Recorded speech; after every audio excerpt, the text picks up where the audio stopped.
نبی کریم صلی اللہ علیہ وآلہ وسلم کے نواسے سیدنا حسین رضی اللہ تعالیٰ عنہ شہید ہیں، محرم الحرام کے اندر شہید ہوئے۔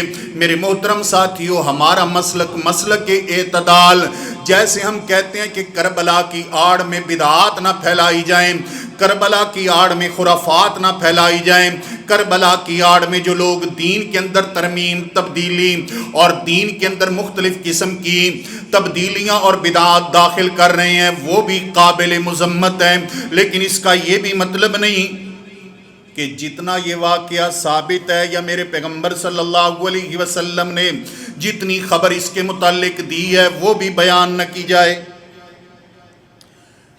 جیسے نبی کائنات صلی اللہ علیہ وسلم نے سیدنا عمر فاروق رضی اللہ تعالی عنہ کی شہادت کی پیشین گوئی کی، جیسے میرے پیارے پیغمبر صلی اللہ علیہ وآلہ وسلم نے سیدنا عثمان بن عفان رضی اللہ تعالی عنہم اجمعین ان کی شہادت کی پیشین گوئی کی، بعینہ ہی میرے پیارے پیغمبر صلی اللہ علیہ وسلم نے اپنے نواسے سیدنا حسین ابن علی رضی اللہ تعالیٰ عنہ ان کی شہادت کی پیشین گوئی فرمائی۔ آئیے غور کیجئے، سیدنا علی المرتضی رضی اللہ تعالیٰ عنہ، ان کے شاگرد جناب نجی رحمہ اللہ تعالیٰ وہ بھی ساتھ ہیں۔ فرماتے ہیں جناب علی المرتضی رضی اللہ تعالیٰ عنہ نینوا کے علاقے کی طرف رواں دواں ہیں، راستے میں فرات کا کنارہ آیا، فرات کے کنارے جناب علی المرتضی فرماتی ہے اصبر ابا عبداللہ، اصبر ابا عبداللہ، اصبر ابا عبداللہ، اے میرے بیٹے ابو عبداللہ الحسین رضی اللہ تعالیٰ عنہ، صبر کرنا، صبر کا مظاہرہ کرنا، استقامت کا مظاہرہ کرنا۔ پھر دوسری بار پھر فرمایا اصبر ابا عبداللہ، اے ابو عبداللہ الحسین صبر کرنا۔ تیسری بار جناب علی المرتضی نے پھر فرمایا، سلسلہ صحیحہ شیخ البانی نے اس روایت کو صحیح کہا، حدیث نمبر 159 ہے۔ جناب علی المرتضی فرماتی ہے اصبر ابا عبداللہ، تیسری بار فرمایا میرے حسین صبر کا دامن نہ چھوڑنا، صبر کا دامن تھام کے رکھنا۔ حضرت نجی رحمہ اللہ تعالیٰ فرماتی ہے اے علی المرتضی، میں نے اس سے پہلے کبھی اس طرح کی کلام آپ کی زبان سے نہیں سنی، آج چلتے چلتے آپ اچانک کہہ رہے ہو اصبر ابا عبداللہ، اصبر ابا عبداللہ، اصبر ابا عبداللہ، اے ابو عبداللہ الحسین صبر کرنا، صبر کرنا، صبر کرنا۔ اس کا کیا مطلب ہے؟ جناب علی المرتضی رضی اللہ تعالیٰ عنہ ارشاد فرماتی ہے اے نجی، اس کا مطلب یہ ہے کہ یہ فرات وہ کنارہ ہے جہاں پر میرے بیٹے حسین کو مظلومانہ انداز میں شہید کر دیا جائے گا، اور یہ خبر امام کائنات محمد مصطفیٰ صلی اللہ علیہ وآلہ وسلم نے دی، اس لیے میں اس کنارے پر اپنے بیٹے کو وصیت کر رہا ہوں، اے میرے بیٹے حسین صبر کرنا، اے میرے بیٹے حسین استقامت کا مظاہرہ کرنا، اے میرے بیٹے حسین بے صبری سے کام نہ لینا۔ فرماتے ہیں کہ امام کائنات صلی اللہ علیہ وسلم ارشاد فرماتے ہیں آپ ایک دن دوپہر کا ٹائم آرام فرما گئے، میرے پیغمبر کے پاس بارشوں والا فرشتہ آیا، آ کے کہتے ہیں نبی پاک صلی اللہ علیہ وسلم، میں نے اللہ تبارک و تعالیٰ سے اجازت مانگی کہ مجھے امام کائنات محمد مصطفیٰ کی جا کر سلام کر کے زیارت کرنے کی اجازت دو۔ اللہ تبارک و تعالیٰ نے اجازت دی ہے، میں زیارت کے لیے آیا، سلام کرنے کی غرض سے آیا۔ اے نبی کریم صلی اللہ علیہ وآلہ وسلم، آپ کے پاس زیارت اور سلام کے لیے آیا۔ جب بارشوں والا فرشتہ میرے پیارے پیغمبر کے پاس آیا، میرے پیارے حبیب صلی اللہ علیہ وسلم نے اپنی زوجہ محترمہ ماں جی ام سلمہ رضی اللہ تعالیٰ عنہ ام المؤمنین ان کو خطاب کر کے فرمایا، آپ نے فرمایا اے ام سلمہ املکی علینا الباب لا يدخل علینا احد، اے ام سلمہ دروازہ بند کر دو، کوئی بندہ اندر داخل نہ ہو۔ اللہ تبارک و تعالیٰ کے فرشتے ملاقات کے لیے لیے میں محمد مصطفیٰ صلی اللہ علیہ وسلم کے پاس آئے. ام المؤمنین سیدہ ام سلمہ رضی اللہ تعالیٰ عنہا دروازہ بند کر دیا. اب یاد رکھنا اس موقع پر جب میرے پیغمبر صلی اللہ علیہ وسلم کے ساتھ یہ موقع اور یہ واقعہ رونما ہوتے ہیں. امہات المؤمنین میں سے سیدہ ام سلمہ میرے پیارے پیغمبر کے پاس موجود ہیں. ام سلمہ نے دروازہ بند کر دیا. پھر سیدہ ام سلمہ رضی اللہ تعالیٰ عنہ دروازے پر ہی ہیں. اتنے میں کھیلتے ہوئے سیدنا حسین ابن علی رضی اللہ تعالیٰ عنہ وہ تشریف لے کے آ گئے. ماں جی ام سلمہ نے دروازہ بند کیا ہوا. آپ فرمانے لگی ہے حسین میرے پیارے پیغمبر نے منع کی ہے کوئی شخص اندر نہ آئے. سیدنا حسین ابن علی رضی اللہ تعالیٰ عنہ نے چھلانگ لگائی اندر داخل ہو گئے. میرے پیارے پیغمبر صلی اللہ علیہ وسلم کے جسم مبارک پر چڑھ گئے. کبھی امام کائنات کی گردن پہ سوار ہو جاتی ہیں, کبھی میرے پیغمبر کی چھاتی پہ سوار ہو جاتی ہیں, کبھی امام کائنات کے کندھوں پہ سوار ہو جاتی ہیں, کبھی میرے پیغمبر کی زلفوں کے ساتھ کھیلنا شروع کر دیتی ہیں. نبی کریم صلی اللہ علیہ وآلہ وسلم کی جب یہ محبتیں اپنے نواسے کے ساتھ دیکھی, اللہ تبارک و تعالیٰ کا آیا ہوا بارشوں والا فرشتہ پوچھتا ہے اے نبی کائنات صلی اللہ علیہ وسلم اتحبہ, کیا آپ اپنے اس نواسے کے ساتھ محبت کرتی ہیں, پیار کرتی ہیں؟ میرے پیارے پیغمبر فرماتے ہیں نعم اے ملک المطر, اللہ تبارک و تعالیٰ کے فرشتے میں اپنے اس نواسے کے ساتھ بڑی محبت کرتا ہوں, بڑی پیار کرتا ہوں, بڑی الفتیں ہیں مجھے اپنے اس نواسے کے ساتھ. جب یہ بات سنی تو اللہ تبارک و تعالیٰ کا فرشتہ کہنے لگا اے نبی کریم صلی اللہ علیہ وسلم اما ان امتک ستقتلہ, اے نبی پاک صلی اللہ علیہ وسلم حیران کن خبر یہ ہے کہ آپ تو اس نواسے کے ساتھ پیار کرتی ہیں. آپ خاتم النبیین, امام الانبیاء, امام المرسلین, تمام نبیوں میں آخری نبی, تمام نبیوں کے سردار نبی, اپنے اس نواسے کے ساتھ پیار کرتی ہیں, محبت کرتی ہیں. لیکن میرے پیارے پیغمبر صلی اللہ علیہ وسلم ایک ٹائم آئے گا آپ کی امت آپ کے اس نواسے کو قتل کر دے گی. امام کائنات غمگین ہو گئے, دکھی ہو گئے. فرشتہ کہنے لگا اے نبی کائنات صلی اللہ علیہ وآلہ وسلم اگر آپ چاہیں میں اس مقام کو آپ کو دکھا سکتا ہوں, وہ جگہ آپ کو دکھا سکتا ہوں. اللہ تبارک و تعالیٰ کے فرشتے کے آگے اللہ نے جتنی قوت اور طاقت عطا فرمائی اس کے مطابق فرشتے نے اپنا ہاتھ بڑھایا. فرشتے نے سرخ رنگ کی مٹی میرے پیارے پیغمبر صلی اللہ علیہ وآلہ وسلم کے سامنے لا کے رکھ دی. پھر رسول پاک صلی اللہ علیہ وآلہ وسلم کے سامنے جب وہ مٹی لائی گئی سرخ رنگ کی, میرے پیارے پیغمبر صلی اللہ علیہ وسلم اس مٹی کو دیکھ کر غمگین ہیں, دکھی ہیں. ماں جی ام سلمہ رضی اللہ تعالیٰ عنہ فرماتی ہے میں نے رسول پاک صلی اللہ علیہ وآلہ وسلم سے وہ مٹی لی, اپنے دوپٹے کے اندر باندھ لی. حضرت ثابت رحمہ اللہ تعالیٰ اس حدیث کی سند میں راوی فرماتے ہیں وہ کربلا کی مٹی تھی جو رسول اللہ صلی اللہ علیہ وسلم کو فرشتے نے لا کر دکھائی ہے, سرخ رنگ کی ہے.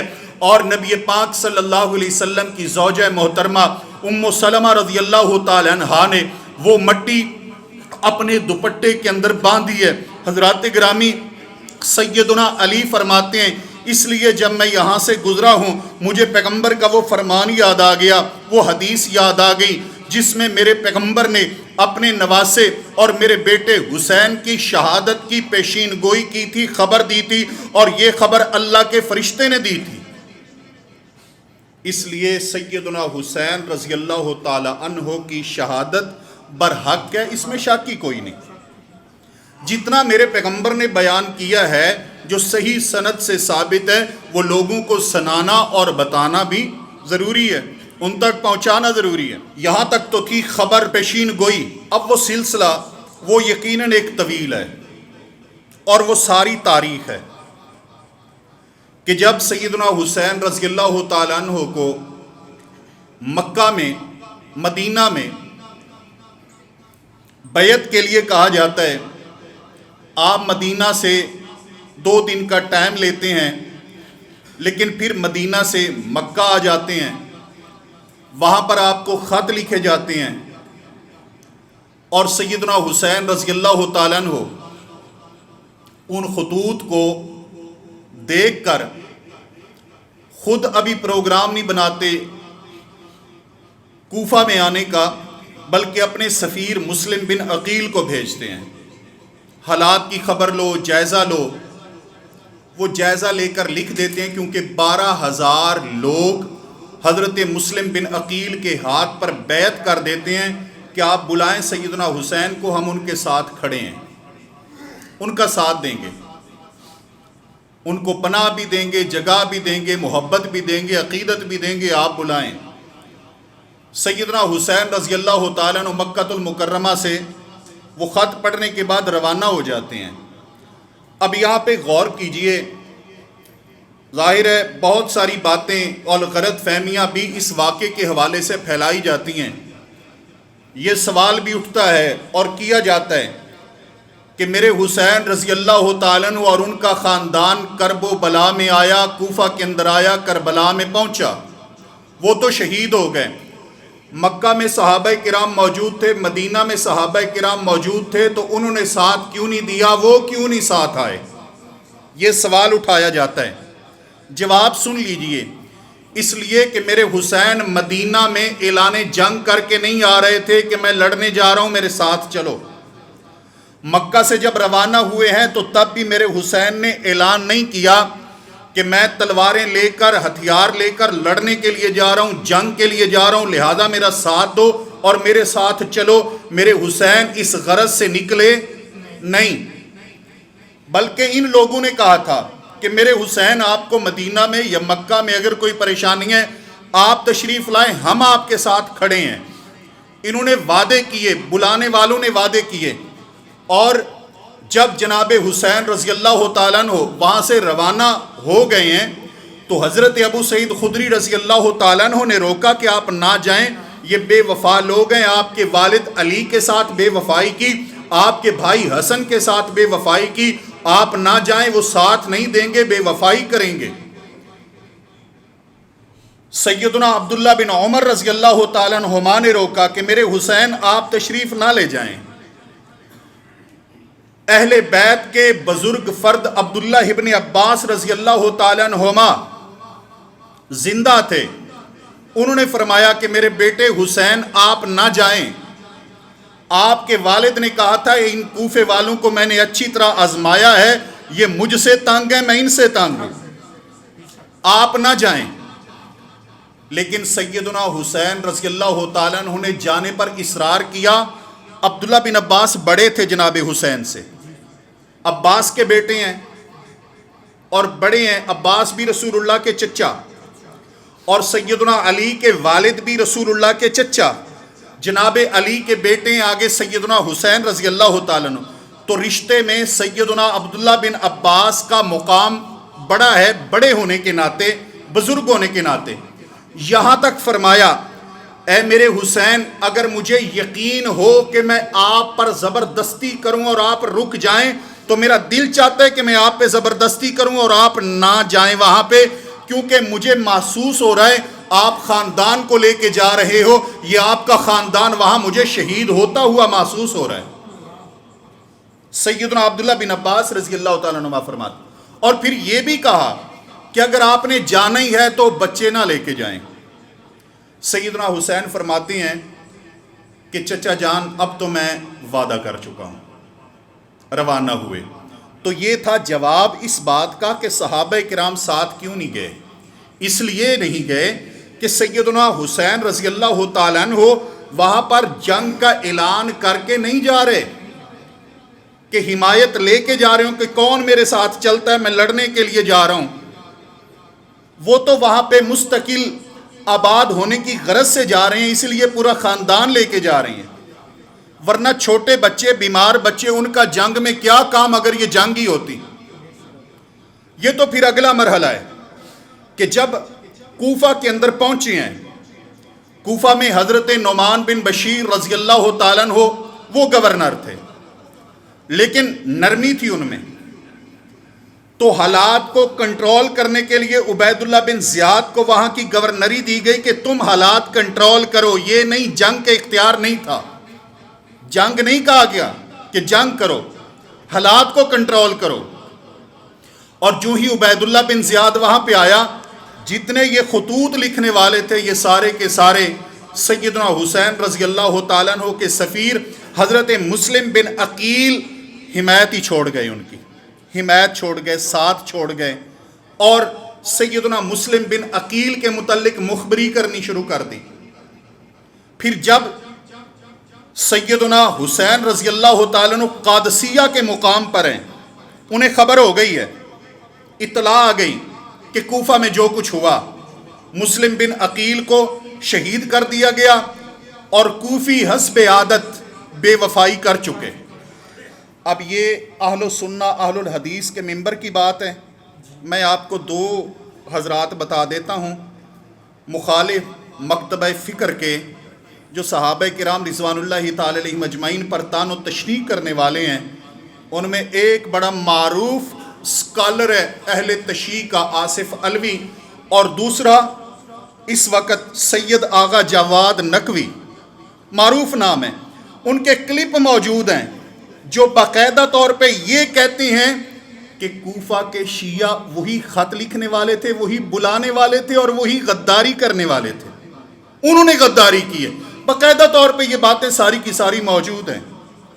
بہرحال اس کے بعد جو اگلے مناظر بیان کیے جاتے ہیں کہ ایک بچہ ہاتھ پہ اٹھا کے لے کے آئے، تیر لگا، وہ حلق سے نکالا، پھر جو ہے نا اس نے کہا کہ بابا جی پانی، آواز آئی پانی نہیں ہے، پھر کہا میں شہید تو ہونا چاہتا ہوں، میرا وارث ہی کوئی نہیں، تو دریا کے کنارے پہ کہنے لگی کہ میں تو بڑی دیر سے آئی بیٹھی ہوں، یعنی سیدہ فاطمہ رضی اللہ تعالیٰ عنہ۔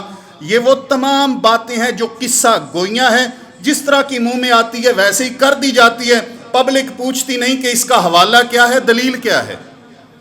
یہ بے حوالہ، بے سند، بے دلیل باتیں ہیں۔ وہاں کون تھا ایسا عینی شاہد جو یہ ساری باتیں نوٹ کر کر کے آپ کو بتا رہے ہیں؟ ایک زین العابدین ہے، وہ بھی مریض ہیں، بیمار ہیں اس وقت، تو بیمار بچہ چھوٹا جو وہاں سے بچے وہ خیمے میں ہوتے ہیں۔ اس لیے محترم ساتھیوں، یہ تمام جتنی باتیں اس طرح کی جاتی ہیں، کچھ تاریخ کے اندر موجود ہیں لیکن بے سند ہیں، کچھ ایسی ہیں جو ہر سال نئی بنائی جاتی ہیں، وہ تاریخ میں بھی کہیں نہیں ہیں، ہر سال نئی بنائی جاتی ہیں۔ جو بات رسول اللہ صلی اللہ علیہ وآلہ وسلم کی احادیث مبارکہ میں موجود، وہ میں نے عرض کی کہ رسول پاک صلی اللہ علیہ وسلم نے اپنے نواسے کی شہادت کی پیشین گوئی کی ہے۔ اور دوسرا، جس دن یہ واقعہ ہوا ہے، سیدنا عبداللہ ابن عباس رضی اللہ تعالیٰ عنہما کو خواب آیا۔ ابن عباس فرماتے ہیں دوپہر کا ٹائم ہے، میں سویا ہوا ہوں، اور دوپہر کے ٹائم میں کیا دیکھتا ہوں؟ خواب کے اندر میں نے خواب کے اندر امام کائنات جناب محمد صلی اللہ علیہ وآلہ وسلم کو دیکھا۔ آپ کے ہاتھ میں ایک شیشی ہے، اس کے اندر سرخ رنگ کی کوئی چیز ہے۔ میرے پیارے پیغمبر صلی اللہ علیہ وسلم کو دیکھا، آپ زمین سے کچھ اکٹھا کر رہے ہیں۔ میں نے پوچھا اللہ کے پیغمبر صلی اللہ علیہ وآلہ وسلم، آپ کی یہ کیفیت کیا ہے؟ اشعث اغبرا، آپ کے کپڑے غبار آلود ہیں، آپ کے بال پرا گندہ ہیں۔ میرے پیارے پیغمبر صلی اللہ علیہ وسلم، آپ شدید پریشانی کے عالم میں ہیں، یہ کیا ہے شیشی کے اندر جو آپ جمع کر رہے ہیں؟ میرے پیارے پیغمبر صلی اللہ علیہ وسلم نے فرمایا دم الحسین و اصحابی، اے عبداللہ بن عباس یہ میدان کربلا ہے، اور یہاں پر اس شیشی کے اندر میں اپنے نواسے حسین اور حسین کے ساتھیوں کا خون اکٹھا کر رہا ہوں۔ مسند احمد کی حدیث مبارک ہے، سیدنا عبداللہ بن عباس کا خواب ہے، جو میرے پیارے پیغمبر صلی اللہ علیہ وسلم کے صحابی ہیں۔ سیدنا عبداللہ بن عباس فرماتے ہیں فَحَفِظْنَاهُ ذَلِكَ الْيَوْمِ، میں نے وہ ٹائم اور وہ دن یاد رکھ لیا، نوٹ کر لیا۔ پھر جب مجھے خبر پہنچی ہے سیدنا حسین رضی اللہ تعالیٰ عنہ کی شہادت کی، تو یہ وہی ٹائم تھا، وہی دن تھا جس ٹائم اور دن میں نے رسول اللہ کو خون اکٹھا کرتے ہوئے دیکھا۔ میرے محترم ساتھیوں، جب میرے پیارے پیغمبر صلی اللہ علیہ وسلم کی زوجہ محترمہ ام سلمہ رضی اللہ تعالیٰ عنہ، جنہوں نے اپنے دوپٹے کے اندر وہ مٹی باندھی تھی جو فرشتہ لے کے آیا تھا، سیدہ ام سلمہ رضی اللہ تعالیٰ عنہ تشریف فرمائیں، ان کے پاس ایک خاتون آئی، خاتون آ کے کہتی ہے ام سلمہ کیا آپ کو علم ہے، خبر ہے، کیا ہو گیا؟ فرمایا اللہ کے پیغمبر صلی اللہ علیہ وسلم کے نواسے سیدنا حسین رضی اللہ تعالیٰ عنہ کو شہید کر دیا گیا۔ سیدہ ام سلمہ رضی اللہ تعالیٰ عنہ کے پاس جو لوگ موجود تھے فرماتے ہیں جو ہی یہ خبر ماں جی ام سلمہ نے سنی ہے، بے ہوش ہو کے گر گئیں اور یہ کہنے لگی قد فعلوا ملأ اللہ قبورہم نارا، کیا واقعی انہوں نے میرے پیغمبر کے نواسے کو شہید کر دیا؟ اللہ تبارک و تعالیٰ ان کی دنیا کو، ان کی آخرت کو، ان کی قبروں کو آگ سے بھر دے۔ میرے محترم ساتھیوں، میرے پیارے پیغمبر صلی اللہ علیہ وسلم کے صحابہ کرام کا غصہ اور ناراضگی دیکھیے۔ سیدنا عبداللہ بن عمر رضی اللہ تعالیٰ عنہما مکہ المکرمہ کے اندر موجود ہیں، حج کا موقع، ایک شخص آیا عراق سے، آ کر کہنے لگا اے عبداللہ بن عمر آپ سے ایک سوال کرنا چاہتا ہوں۔ جی کیجئے سوال۔ فرمایا یہ بتاؤ ایک آدمی احرام کی حالت میں اگر مکھی مار لے اس پر کیا کفارہ ہوگا؟ مکھی مار لے، احرام کی حالت میں بندہ شکار کر لے، احرام کی حالت میں بال کٹوا لے، احرام کی حالت میں خوشبو لگا لے، احرام کی حالت میں یقیناً ایسے اعمال ہیں جو کرنے کچھ منع ہے، اگر وہ کر لے دم ہے، کفارہ ہے۔ اے عبداللہ بن عمر رضی اللہ تعالیٰ عنہما یہ بتاؤ کہ اگر کوئی محرم آدمی حالت احرام میں مکھی مار لیتا ہے اس پر کیا کفارہ ہے؟ سیدنا عبداللہ بن عمر رضی اللہ تعالیٰ عنہما خاموش ہو گئے۔ اس نے پھر سوال کیا، خاموش ہیں، پھر سوال کیا، غصے میں آ گئے۔ فرماتے ہیں اہل العراق یسألونی عن الذباب وقد قتلوا ابن بنت رسول اللہ، یہ عراقی بندہ مجھ سے پوچھتا ہے کہ اگر کوئی مکھی مار لے تو کیا کفارہ ہے، حالانکہ انہوں نے رسول اللہ کے نواسے کو شہید کر دیا، ان کے کان پہ جوں تک نہ رینگی، ان کو کوئی پریشانی نہ ہوئی، کوئی غم اور دکھ نہ ہوا، آج یہ مکھی مارنے پہ پریشان ہے، انہیں پتہ نہیں جس نواسے کو شہید کیا میرے پیغمبر نے اس کے متعلق کیا فرمایا تھا۔ آپ نے فرمایا تھا ہما ریحانہ طیہ من الدنیا، یہ دونوں میرے دنیا کے اندر جنت کے پھول ہیں۔ کبھی میرے پیغمبر فرماتے ہیں یہ میرا سکون ہے، یہ میرا آرام ہے، یہ میرے لیے راحت ہے، انہیں تم نے شہید کر دیا۔ حضرات گرامی، میرے پیارے پیغمبر صلی اللہ علیہ وسلم کے نواسے کی شہادت میں جتنے کردار تھے اللہ تعالیٰ نے نشان عبرت بنا دیے۔ کوفے کا گورنر عبید اللہ بن زیاد جو ساری اس کاروائی کا لیڈر تھا، کیا ہوا؟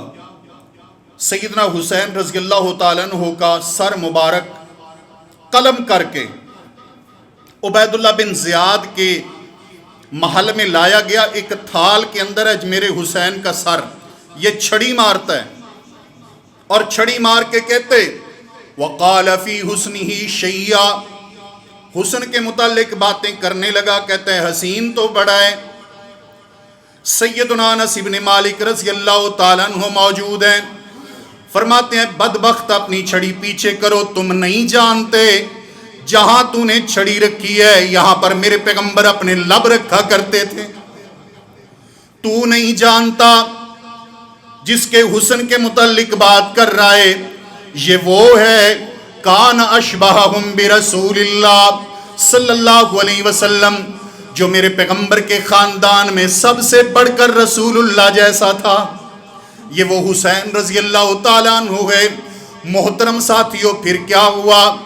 کچھ ہی سال بیتے، مختار بن ابی عبید ثقفی اس نے خون بہانا شروع کیا، قتل و غارت شروع کی، عبید اللہ بن زیاد جیسوں کو قتل کرتے ہیں۔ قتل کرنے کے بعد مسجد کے اندر سروں کی لائنیں لگا دی، سر کاٹ کاٹ کر، وہاں پر لوگ موجود ہیں۔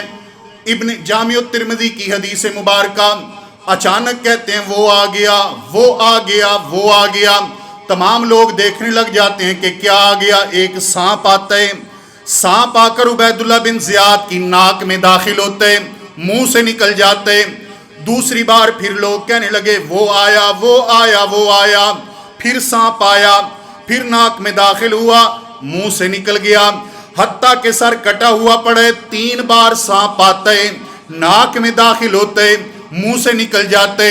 پروردگار عالم نے منظر دکھا دیا کہ جو میرے پیارے پیغمبر کے نواسے سیدنا حسین رضی اللہ تعالیٰ عنہ کے لب پہ چھڑی رکھتا ہے، تنزیہ انداز میں اللہ تبارک و تعالیٰ دنیا میں نشان عبرت بنا کے اس کی ناک میں اور لب میں سانپ داخل کر دیتے ہیں۔